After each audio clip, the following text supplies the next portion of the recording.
मेरी motherhood journey में अब तक आपने सुना कि वरदान इस दुनिया में आ चुका था। अब एक नया सफ़र और एक नई मैं।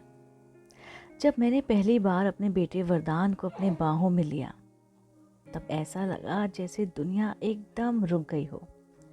वो छोटी सी जान, उसकी नरमी, उसकी मीठी सी खुशबू, सब कुछ एक सपना जैसा था।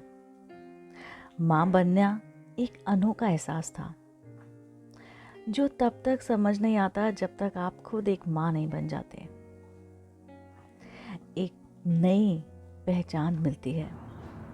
आईवीएफ के सफ़र के बाद जब मुझे पॉजिटिव प्रेगनेंसी मिली तब से एक नया सफ़र शुरू हो गया था। हर अल्ट्रासाउंड पे दिल की धड़कन तेज हो जाती थी, हर किक नया एक्साइटमेंट लाती थी। लेकिन प्रेगनेंसी सिर्फ खुशियों का ही नहीं, स्ट्रगल का भी एक पार्ट होता है। कभी नौशिया, कभी वीकनेस और कभी इमोशनल अप्स डाउन होते ही रहते हैं। और जब नवंबर आया तो नवंबर में फाइनली वरदान इस दुनिया में आया तो ऐसा लग रहा था कि एक नए चैप्टर की शुरुआत हो रही है। लेकिन असली मदरहुड तब स्टार्ट होता है जब आप रातों की नींद चली जाती है, जब एक छोटी सी रोती आवाज़ भी दिल का दुख और बढ़ा देती है, और जब अपनी हर एक प्रायोरिटी बदल जाती है सिर्फ उस एक छोटी सी नन्ही सी जान के लिए। मदरहुड का एक नया रूप देखा है मैंने। मुझे हमेशा फैशन, स्टाइलिंग और अपने आप को नए तरीके से एक्सप्रेस करना पसंद था, पर माँ बनने के बाद मैंने समझा कि खुद को खोने की ज़रूरत नहीं होती, बल्कि नए तरीके से जीने की राह मिल जाती है, तरीका मिल जाता है।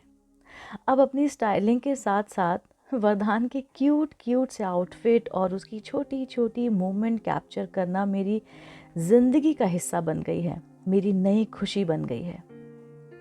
जैसा कि मेरा चैनल यूट्यूब पुत्रूज मिमी भी मैंने इसी जर्नी के पार्ट के रूप में स्टार्ट किया। मैं चाहती हूँ कि वरदान के साथ अपने मोमेंट शेयर करूँ जो कभी सिर्फ यादों तक सीमित ना रहें। मेरा मैसेज हर एक माँ के लिए है। मदरहुड सिर्फ स्लीपलेस नाइट और सेक्रीफाइस का नाम नहीं है। ये एक नए आप में मिलाता है, एक नए तरीके से आपको आपसे ही मिलाता है। हर एक दिन एक नया चैलेंज होता है, पर उसके साथ एक नया प्यार का एहसास भी तो होता है। अगर आप भी एक नई माँ बन रहे हो और अगर आप भी एक नई माँ हो तो ये याद रखना कि आप सिर्फ माँ ही नहीं, एक इंडिविजुअल भी हो। अपनी पहचान को मत भूलो, बस उसे नए तरीके से जीना सीखो।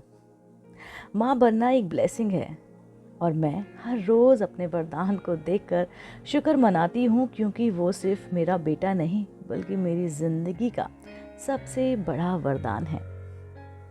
आगे की कहानी देखने के लिए जुड़े रहिए मेरे साथ।